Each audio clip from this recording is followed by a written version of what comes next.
Joanie Musser, welcome to the Life Fulfilled podcast, a vulnerable conversation. Hey, Bernie, thanks for having me. Thanks for being here. I'm looking forward to this vulnerable conversation. Joni, let me just introduce you real briefly to my listener. Vocationally, you are an instructional designer. You do this for clients, all kinds of client projects. You are also the host of the Mindset to Learn podcast. Love the name, love the podcast. I had the privilege of being featured on your podcast a couple of months ago, and that was a fun conversation that we had. And when we were talking about having you on the Life Fulfilled podcast, there were a couple of stories that you shared with me that I thought would be really worth sharing with my listeners. Why don't you open up with that first one? I think it begins with some kind of a library makeover. Yeah, as many people who make it into the field of instructional design, we once were teachers. And so I'm going to go take you guys back to when I was a classroom teacher. And I taught middle school. So yeah, you had to be a little creative and fun. And I was a language arts teacher at one point and a reading teacher. So I had a pretty good classroom library going on. But there's always these opportunities where you can get more books. And so I don't remember if I wrote a grant or I just won a prize, but the Scholastic Book Fair came to our school. And next thing I knew, I had won or had gotten a grant for many years ago a classroom library makeover. And I was so excited about this. So for a And Joni, couple, about how many yeah, years ago was this? Just a little, is it like 5 years I've ago, been a, 20 years ago? let's go with about 20 years ago. And this gentleman came to my class. He had a cart full of all these books and containers and all this wonderful stuff. And the idea was we did a book pass. So students would get to read the front of the cover. They get to look at the back of the cover. They read the front page. They read the back page.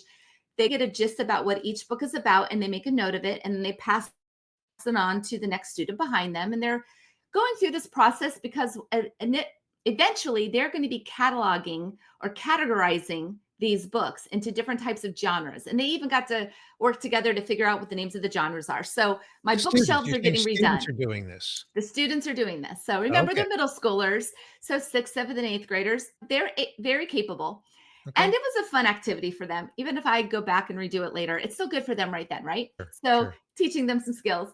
And while they were doing it, I was also participating. So I had a book that I chose, and it was about different athletes that had been spotlighted throughout history, some more recent history, because that's what we're looking for in our classroom, something that's going to grab the interest of these young readers. And I'm going through it, and I came to a story about a girl who was in the ice speed skating Olympics. And I don't know if anybody in that realm will ever listen to this, but her name is Jennifer Rodriguez. When we were growing up, Jennifer and I used to skate on speed teams, roller speed skating in Florida. I was Mhm. on a team that practiced near Tampa. She was down in the like Davie area of Okay. Florida. And we didn't get to see each other that much unless we had a practice that was with all the smaller teams together. Were Because you at one point, friends? the team eventually became called Team Florida. We had separate teams at one time and then they all merged. And it was Mhm. just like a fun thing. We even had a rink that was in Orlando that was part of our larger team. And so we didn't get to see each other that often. And I was a year older than her. So in the skating world, every other year, because I was a year older than her, I would get to skate against her in our single races. But we would be able to skate relays together. So she was my two lady relay partner, or two girl relay partner for a while. We skated relays there. We did a four lady relay where there was four of us together. We did a four mix, which was two girls and two boys, and we would do a relay race together. And we were good, pretty good. And to the point where pretty much every year that we skated with each other, our relays would always make it to nationals. And even if we weren't skating against each other individually, we individually would still make it to nationals to compete against all the other national teams. And y'all, I was really young. I started skating when I was 9.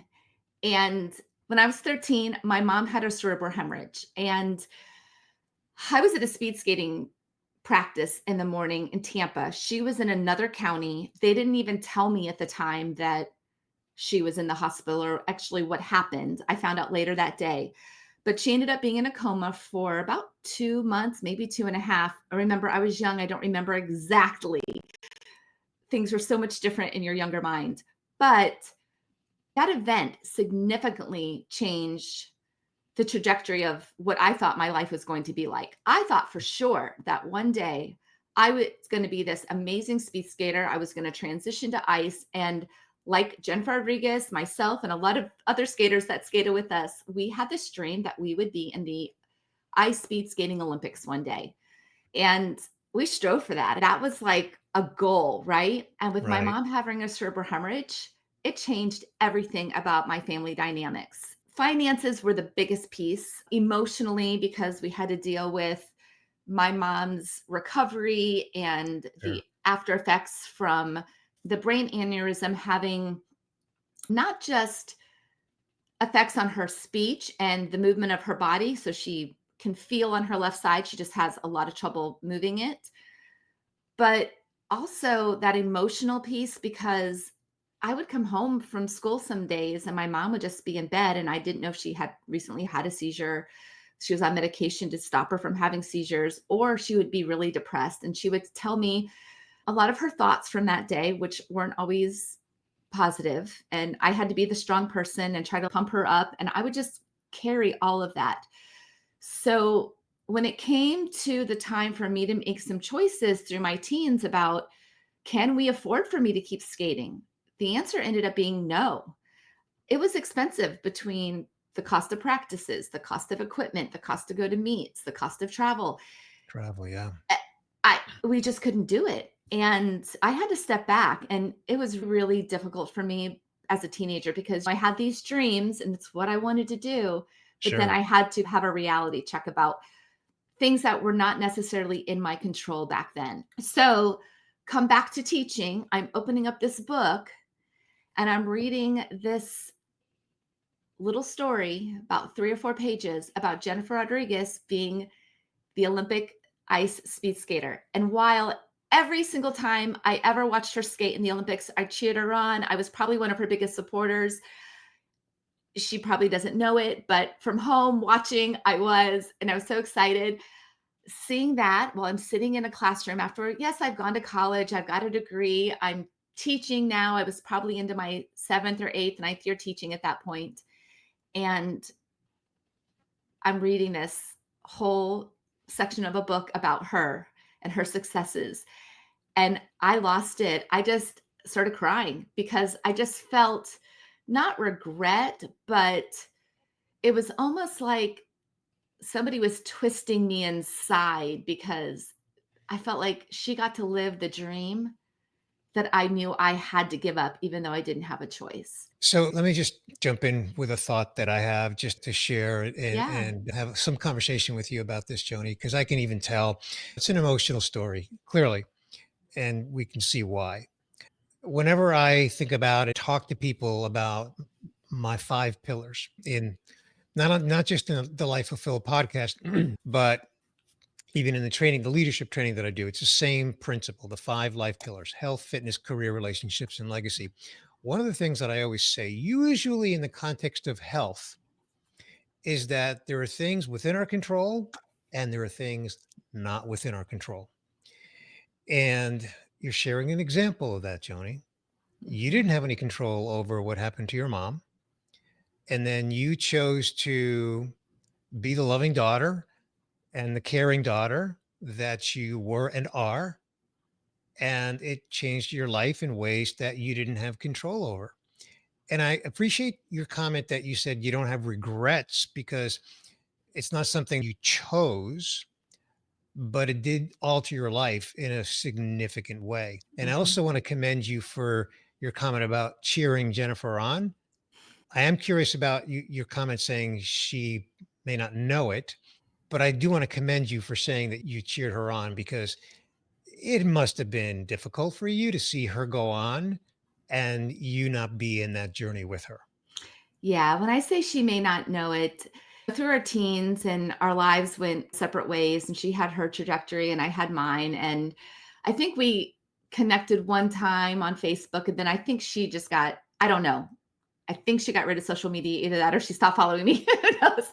But I feel like if something was to come up about her in the news again, I'm still there. I still think about her all the time and I'm very happy. I do know after she retired from the Olympics, she did go back to school herself. So she did was able to get that education, hopefully start a career and find that kind of fulfillment for herself.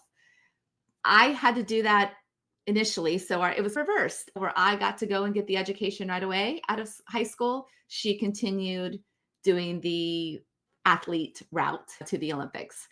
So a little bit of a switch. I look back sometimes and I think, gosh, I would have been in my 30s before I would have been able to go to college and get that degree, right? So I'm glad that I did it when I did. And I say that because you talk about the fulfillment piece, and as an educator, that was very fulfilling for me. Even when I left teaching, it wasn't because I didn't love the job. It wasn't because I didn't love the students. There were some other things happening behind the scene. Teachers talk about it all the time. Your plates are too full. They keep giving you more. You have all this responsibility, but they're not giving you all the tools you need or the time to do what you need to be successful. So it was a lot of that gate when I made the choice to leave classroom. It was because of those types of situations, not because I didn't love what I did. And that's why I'm still in instructional design, or I went to instructional design, because I love teaching. I love sharing. I love putting learning together so that everybody or other people that experience the learning can be inspired, can feel fulfillment from learning from whatever the solution is. So you're touching on a few of the pillars here. You touched on the health pillar, although not related to you, but your mom's circumstance and how, again, that is not within your control. You've touched on the relationship pillar, which is both your mom and also a relationship that what I'm hearing you say you once had with Jennifer Rodriguez. I'm going to come back to that, by the way. And then you've touched on the career pillar and the fulfillment that you're experiencing by being an instructional designer and the impact that has on other people because you love to teach and that gives you fulfillment. That's fantastic. I love that. So thank you for sharing that. And now I want to come back to the relationship pillar. Okay. So, quick story, not long ago, I had a friend give me some advice and I took her up on this advice. And now I'm going to give you the same advice she gave me.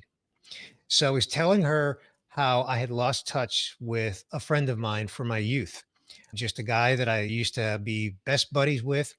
And we just lost contact with each other. And it had been 15, 20 years since we had any contact with each other. And I said to her, I said, I miss him. And she said, so Bernie, reach out to him. What are you waiting for? If you're going to wait for him to reach out to you, it just may never happen. You take the first step. And that's what I suggest to you. By the way, I did. I took her advice. I did reach out to him. And guess what? We reconnected. We jumped on a FaceTime call and like we talked for an hour and now we're in touch with each other again. It's awesome. And maybe you should do the same. Maybe you should reach out to Jennifer. And I wouldn't be surprised if he just welcomes you with open arms on the reconnection. Possibly. I don't know. It's been so long. Sometimes I think, does she even remember who I am? But she had an impact on my life. I don't know that I had that same impact on her life. And I have actually looked for her before, but I've never, like I said, at one time, I think we were on some socials together before, but then she disappeared. So I took that as she's got her own life. She's doing what she needs to do. And I'm okay with that. There's lots of people that I was really close to back in those skating days. And some of us are still in touch, and some people just moved on with their lives and are doing what they need to do. I can look into it. I'm not going to say I won't, but I don't know. I just feel apprehensive about it. What if she doesn't even, this is another vulnerable part. What if she doesn't even want me to? If the answer is no, the answer is no. And there's nothing wrong with that. And maybe simply just acknowledging that's a possibility, Mhm. being ready for that, being ready for the answer to be no. But you don't know if you don't try. And the answer might be yes. Because for so many of us, we go through different phases in our life, and it just might be the right timing, but True. you don't know if you don't try. But anyway, I don't mean to put any pressure on you. That's your decision. Where I want to go next in the conversation and in the story is maybe you can share with me, with my listener, as you reflect on this story that you just shared. There's two aspects to it, right? There's the early athletic part to your life, and then discovering what you discovered through this library project, Yeah. discovering Jennifer, and then what you experienced with your mom's health and how that altered your life. I don't know if lessons learned is the way that I want to frame it up, Joni. Maybe if that's not the way to frame it up, but what do you take away from that? You already hinted at one thing, and that is you were able to go to college during the college years versus not. So, any other, if maybe you just want to expand on that.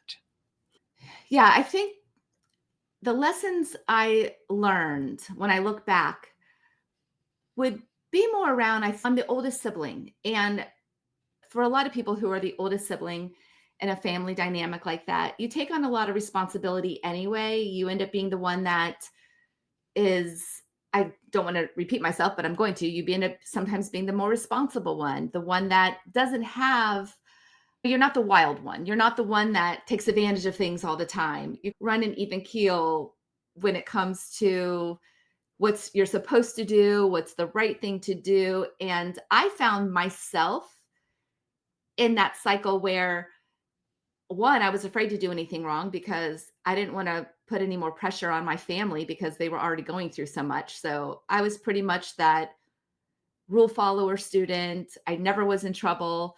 And not because I didn't want to get in trouble. It's just that I wasn't brave enough because I didn't want the consequences.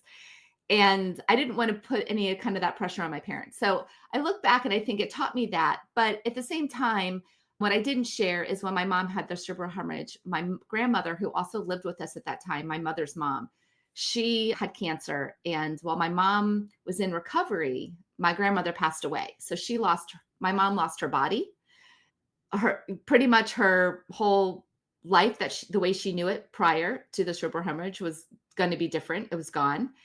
And she lost her mom. So she's coming home to this empty house, and her girls are in school. Her husband still has to work. She's lonely. And so that I had to learn to do housekeeping, to do the help with the cooking, to help with all the chores, to be the mom. And it's like I grew up really fast. And my husband always teases me now. He's like, "You're like an old soul." And he says, I always get along with all the older people. And I feel like that's because I really am an old soul. I feel like I lived so much of my adult life as a teenager.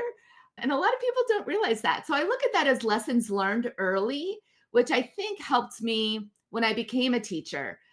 Those lessons helped me when I was able to make some choices to move out of teaching into what I'm doing now, because I have a different perspective on those type of choices, making those type of choices. And I'm not sure if that's exactly what you're looking for, lessons learned, but when I think about it, I feel like I've learned how to handle challenges, how to make the right choices. Okay. Yeah, there was nothing in particular that I was looking for because it's Okay. your story, it's your journey, it's your life. So it's going to be unique to you. But if I'm not mistaken, you used the word perspective. And I think, Joni, that speaks to me. So it's given you perspective. The fact that Hmm. you experienced what you experienced. You also said you grew up very fast as a result of the responsibilities that fell on your shoulders at a young age. And as the oldest sibling, you had to really carry the load. And that's a pretty big burden. I would also imagine that in addition to growing up fast, or maybe a part of growing up fast, was also maturing faster. You probably became an adult before your age said you were an adult. And that has some advantages too. That has other aspects to it that are negative in terms of maybe missing out on some aspects of your youth, but also contributing to a level of maturity that has other benefits in life. Have you thought about that? Yeah, I don't really feel though that I missed out on much except for the skating part that I had to stop because I still got involved in athletics at school. I still went out with my girlfriends. I still continue to do the social things that a normal teenager would do. But I had to make different choices based on my own mental well-being as well, living at the house, because I do specifically remember trying to do homework and my mom coming and knocking at the door. What are you doing? What are you doing? And I'm like, I'm doing homework. But she always, can you help me with this? Can you help me with that? Because in her world, she was so used to doing everything by on her own. And then when she couldn't, she had to ask continually for help. And when you didn't give her the help that she wanted right when she wanted it, she would get very upset. So you had to counteract that so she wouldn't get upset. And I realized at that point when I was finishing high school, starting a couple years of the state college, they call it now junior college back then, that if I was to pursue my degree, I was not going to be able to live at home and do it because I wouldn't be able to put the time and energy into studying that I would need to. I made a decision in November of one year that I was going to apply to a school that was not near my parents. And I got accepted and I went to UCF in Orlando. So I lived on the other coast of Florida and I moved to Central Florida. And I needed that for myself for mental care. I worked full time. I went to school full time. I made it through. My parents couldn't really help me because they didn't have the finances, but it gave me that little bit of separation that I needed. So I wasn't having to hold all of that responsibility all of the time that I had when I was living at home. And therefore, I had those adult skills. I knew how to survive on my own. I knew what it took to work and to keep up a place. And I knew my responsibilities for school. So I feel like I was successful. I have no regrets about that either. I did what I needed to do when I needed to do it. And a lot of times that's what some of us do to survive. We just get up every day. We know what we need to do that day. We make it through that day and we can check it off and say, you know what? I did it. And just as micro steps get us to our larger goal. So here's what I'm hearing. Here's what I just heard you say, Joni. You didn't use the F word, but what I heard you say was that experience of working and going to school and doing it, getting it done was fulfilling. That's what I mean by you didn't use the F word, in case you're wondering. So even though you didn't say fulfilled or fulfillment, that's what I took away Yeah, from that part of your story. That's great. I have a similar story that I've told on the podcast before. The very short version of it is I also put myself through college. It was a private university that I aspired to go to. I applied, I got accepted, and my parents couldn't afford to send me there. So I worked full time and I went at night. It took me 7 years, but I got it done. you did it. Yeah. Yeah. That's great. That's great. Have you ever shared this or any part of your story with a young person for the sake of just sharing it and adding some perspective to their life? Not necessarily. Not anybody that I can specifically pinpoint. I mean, I have shared it before in small conversations, one on one with some close friends, because that's what women do. We sit around sometimes and just Sure. chit chat about our past, and especially with my cousins, because they know me the best. And my sister, she knows me the best. In fact, a lot of times when I sit and talk about these things, it's with my sister because her experience was totally different than mine. And I think when you and I originally talked, I told you a story about my sister. She's 4 years younger than me. And she was only 8, I believe, when my mom, 8 or 9, when my mom had her super hemorrhage. And she honestly cannot remember my mom before that hemorrhage. Mm. And because of my mom's emotional state, mental state, when my sister was going through her teen years, it was very difficult for her. And she was the youngest and she did what she wanted to do. You weren't going to tell her no. If you told her no, she was doing it. And she always, there were some other things I won't bring up on the podcast, but the dynamic was it wasn't always a healthy situation for her at the house. And we didn't have cell phones back then. We didn't have email back then. We didn't have FaceTime back then. So she would write me these letters and mail them to me at college. And I would get them and just feel helpless because I could understand what she was going through, but there was nothing I could do to help her. then I look back and I can't say regret because, again, this was out of my control. And it probably wouldn't have worked out well anyway, but I always still at this point in my life think, what would have happened if I was already 21 when I moved away? What if I would have gotten custody of her and had her move with me and gave her a different environment to go to finish her high school years in? But then, of course, that would have changed my life because I wouldn't have been able to do all the things I was doing to keep my life normal. I would have been a mom again to my sister.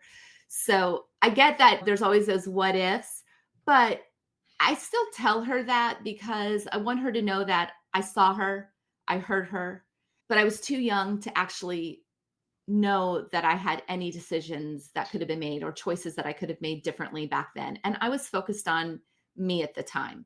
Being away was like an escape. It's the same reason why I did so much in high school, why I got involved in clubs and sports, because if I was at school, I wasn't at home in the situation that was happening at home. That was my escape. So I felt like going away to college was also my escape. Sure. You mentioned before we press record that you're reading the book, The Power of Regret, Yes. on my suggestion, I might add. And part of the reason I suggested it is because it's a fabulous book that not only did I read, but I also had the privilege of having Daniel Pink, the author, who's a New York Times bestselling author, I think five times over, on the podcast. And it's episode 33 for the listener. If you want to go Ooh, listen to that episode. And in his book, The Power of Regret, which has a ton of research, the biggest takeaway, the most common regret people have in his research, and this is international research, thousands and thousands of data inputs that he got. The number one regret across the globe is not regret of something we did, it's regret of something we did not do. yeah. That's the number one regret. And he breaks that down even further. He puts them into categories, but the biggest category at a high level is regretting something we didn't do. And in some cases, it's might have been like maybe in your case, something we couldn't do. And the big takeaway from all that is the power of regret, which is why he titled the book, is simply being aware, like thinking about it and taking the weight off your shoulders and just saying, okay, that's my biggest regret. It is what it is. I have Yeah. to move on with my life. Instead of letting it just eat at you and eat at you and eat at you, just get it out there. Like just get it out of your head and acknowledge it and then just say, I'm moving on. Yeah, I think he calls that relive and relieve.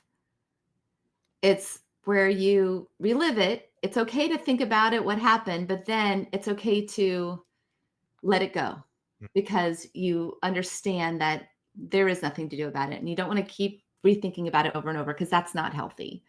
Yeah. Yeah. Exactly. Joni, I want to thank you for being willing to join me for this vulnerable conversation. It's a very personal story. And anytime I record one of these vulnerable conversations, not only do I get something out of it, but my hope is that my listener also just connects something in their own life, whether Mhm. or not the circumstance is similar, but some aspect of it connects. And so I just want to thank you for being willing, being vulnerable to have this conversation. And I want to invite you, if the listener wants to connect with you in any way, how can they get into your world? Yeah, you can always connect with me personally at my email address, joni@mindsettolearn.com. But I also am on LinkedIn and it's LinkedIn J Musser 113. And you'll find me there on LinkedIn. Message me, connect with me. You're going to see a lot about instructional design, the Mindset to Learn podcast. And I'm also in the local Association for Talent Development chapter in Orlando, Florida. So there's a little bit of information there about what we do in that chapter. So feel free to connect. And if you want to continue this conversation, I'm happy to listen to other vulnerable conversations other people have because that's making connections is one of the best ways that we can build each other up because we can offer that support just by lending an ear. Exactly. Joni, my listener knows that all that will be linked up in the show notes. So once again, Joni, thank you so much for joining me for Thank a you. vulnerable conversation on this episode of the Life Fulfilled podcast. Thanks, Bernie.